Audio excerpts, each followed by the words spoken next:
Once upon a time, around 800 BCE, the ancient Greek city-states, known for their prowess on the sea, started eyeing lands beyond their own shores. They weren't just content with Greece, they wanted more land, more resources, more opportunities. And so, they embarked on a grand adventure of colonization across the vast Mediterranean. Their journey began with trade, a familiar dance of goods exchanged between distant shores. But soon, these traders turned settlers, establishing cities in far-off lands. These new cities weren't just replicas of their Greek homes. They were melting pots of cultures, blending Greek ideals with local customs. As the colonies grew, they became beacons of the Greek way of life, spreading it far and wide across the Mediterranean, from Spain to North Africa, leaving an indelible mark on the lands they touched. The Greeks weren't just driven by a thirst for adventure, they were also shrewd businessmen.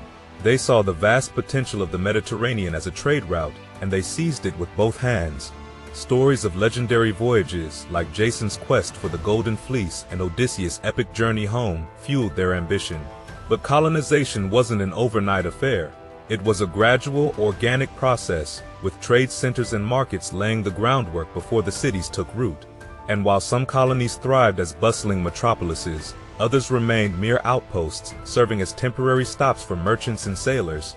Contrary to what the term colonization might suggest, the Greeks didn't seek domination.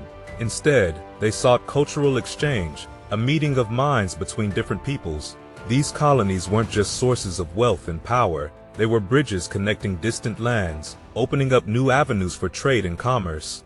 Yet, the Greeks weren't alone in their endeavors. Rival civilizations, like the Etruscans and Phoenicians, also planted their flags in foreign soil, leading to inevitable clashes for supremacy. As the Greek city-states expanded their reach across the Mediterranean, their gaze fell upon the fertile lands and abundant resources of southern Italy and Sicily. They saw in these lands an opportunity to create something new, something distinctly Greek. And so, they ventured forth, establishing colonies that would eventually transform the region into what they proudly called Greater Greece, or Megale Hellas. These colonies weren't just mere outposts, they became thriving centers of Greek culture, with majestic Doric temples dominating the urban landscape.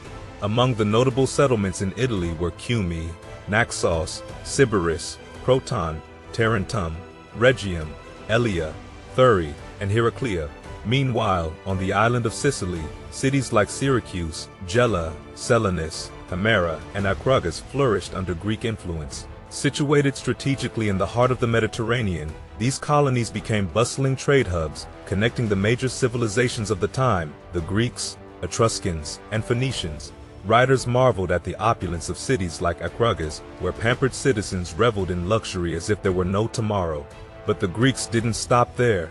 They ventured farther afield, establishing colonies along the Aegean coast of Ionia, Asia Minor, where cities like Miletos, Ephesus, Smyrna, and Halicarnassus thrived.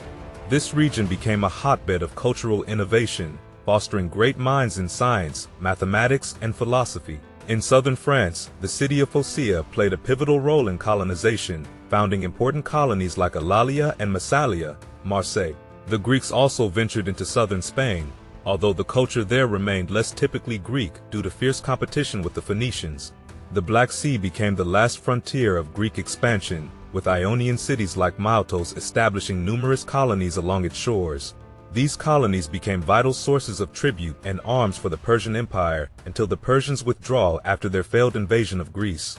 Athens also took an interest in the Black Sea region during the Peloponnesian War, leaving a lasting influence on culture and trade.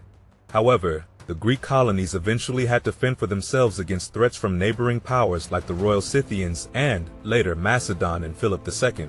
As the Greek colonies flourished across the Mediterranean, they maintained strong ties with their homeland while forging their own unique identities.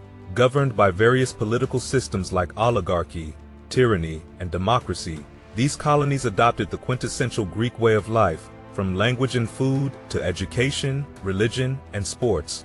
Even the arts and sciences thrived, with Greek tragedy and comedy plays gracing theaters and temples adorned with recognizable Greek architecture. Trade played a pivotal role in spreading this Greek lifestyle far and wide. Goods like wine, olives, and pottery were exchanged between colonies, fostering a sense of commonality. Artists and architects too migrated from city to city, leaving their mark on the Mediterranean landscape with their unmistakably Greek creations. Yet, amidst this shared culture, each colony retained its own regional identity, influenced by the indigenous peoples and their customs. This diversity sometimes led to political instability and civil strife, but it also fueled innovation and growth. Some colonies rose to great heights, surpassing their founding cities in power and influence. They formed alliances with neighboring polis or waged conflicts to assert their independence. Syracuse in Sicily was a prime example, constantly expanding its territory in pursuit of imperial ambitions. Despite their autonomy, colonies remained active participants in the wider Greek world. They contributed soldiers, ships, and resources to pan-Hellenic conflicts, sent athletes to renowned sporting events, and exchanged intellectual and artistic ideas. In times of need, they could rely on their homeland and allies for support, though such aid sometimes masked ulterior motives. The collective influence of these colonies ensured that the Mediterranean became synonymous with Greek culture. As the centuries passed, the influence of the Greek colonies continued to shape the Mediterranean world. Their legacy endured through the rise and fall of empires, leaving an indelible mark on the lands they had touched. With the spread of Hellenistic culture in the wake of Alexander the Great's conquests, the Greek way of life reached even greater heights of influence. Greek language, philosophy, and art became the lingua franca of the Mediterranean, transcending borders and uniting diverse peoples under a common cultural banner. Yet, as the ancient world gave way to new civilizations and the Mediterranean landscape evolved, the Greek colonies remained a symbol of resilience and adaptability. Their legacy lived on in the enduring bonds of culture and tradition that continued to connect the peoples of the region. Today, the echoes of Greek colonization can still be heard in the ruins of ancient cities, the flavors of Mediterranean cuisine, and the shared heritage of Southern Europe and beyond. It serves as a reminder of the power of human endeavor to bridge divides and forge connections that transcend time and space. And so, the story of Greek colonization stands as a testament to the enduring legacy of a civilization that dared to venture beyond the known horizon, leaving an enduring imprint on the world that would shape the course of history for generations to come.